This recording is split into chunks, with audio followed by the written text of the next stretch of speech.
मानो जयग' सावनो नागिरदों खोन्थादो दे नैथिं नायहर केमेरायाव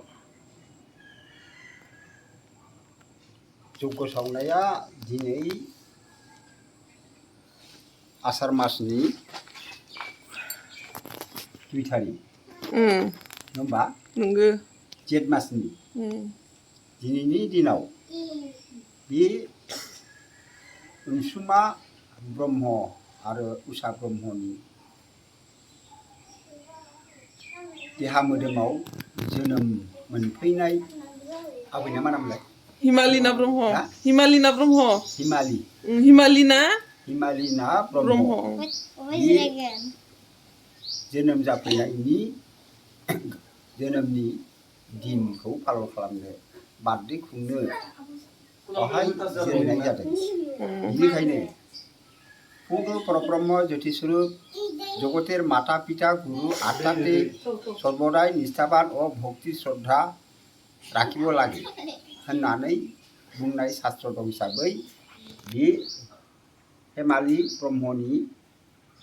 जोनोम सानखौ पालन खालामनायाव जाहाथे पूर्ण परब्रह्म ज्योतिस्वरूप ईश्वरा पारमार्थिक खामानिखौ जाहाथे जाफुंहरो बेनिखायनो बे पारमार्थिक हाबाखौ मावनो सासे पुरहित नांगौ हिसाबै आंखौ खावलायदों बे ईश्वरनि हाबाखौ मावनो आं आखायाव लादों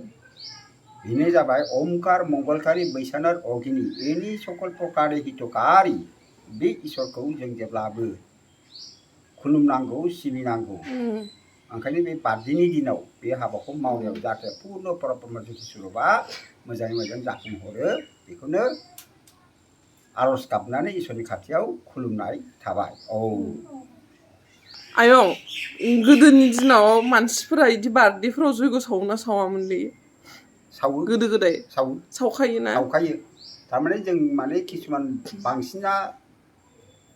बार्थडेखौ माबायोबाबो पालन खालामोबाबो अब्लाबो बिनि दिनखौ गोसोखांथारगोन आरोखि खांथारोना गोदो गोसोखांथारगोन गोदायनिफ्रायनो खानाय इदिया खिन्थु केकल'सो हायामोन ना दानि बेफोर माने आजिखालिथ' केक हाबाय नालाय पुरहितफोर बारा गैयामोन आरो खिन्थानो रोङामोन खिन्थु जोनोम सानखौ पालन खालामनांगौ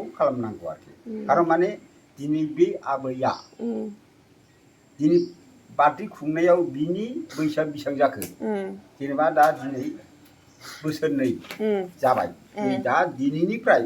दा मोनानिफ्राय बोसोरथामाव हाबनोसै दा बेखौहाय जोङो मिथिनानै लानो हानाय जायो आरोखि जुदि बार्थडेफोर खुङाबा बिनि बैसोआ बेसेबां जाखो माने बिनि माबाफोरखौबो जों लिरनानै दोनला सार्टिफिकेटफोरखौबो बिनिखायनो बे बार्थडे खुंनाया गोनांथि आरोखि मोजां बेफोरखौ खुंनांगौ ओंखायनो न'खरनि मानसिफोर बिमा बिफा आरो बेवहाय बे गथ' मानसिखौल' बार्थडे खुंनायनि ओंथि गैया खारन नोंनि देहाखौबो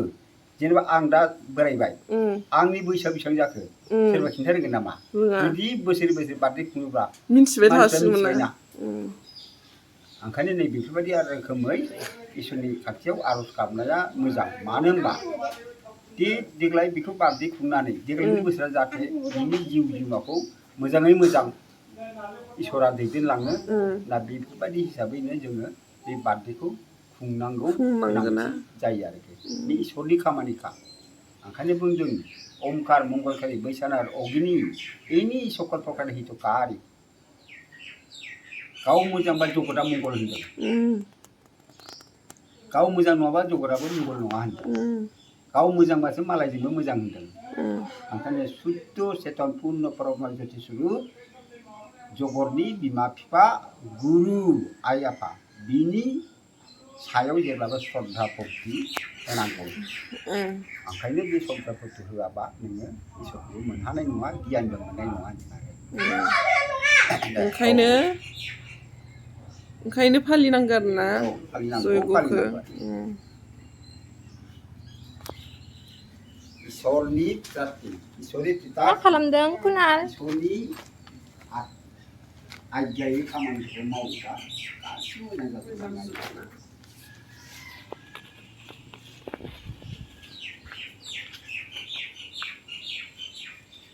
आंलाय सानो आरो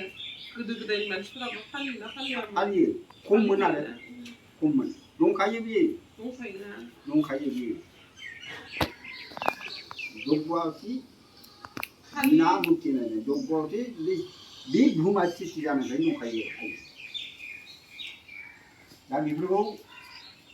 सोरबा मानसिफ्रा गोरों मानसिफ्रा खिन्थायाखै मानो खिन्थायाखै सोरबा पुरहित जाबाय सोरबा बामोन जाबाय खिन्थायोबा आंनि खामानिखौनो मावनायसै होमबा आंखौ लांनाय नङा आंखौ संनानै होनाय नङा नैबेफोरबायदि साननानै गोदो गोदायनि बामोनफ्रा खिन्थानानै लायामोन खिन्थायामोन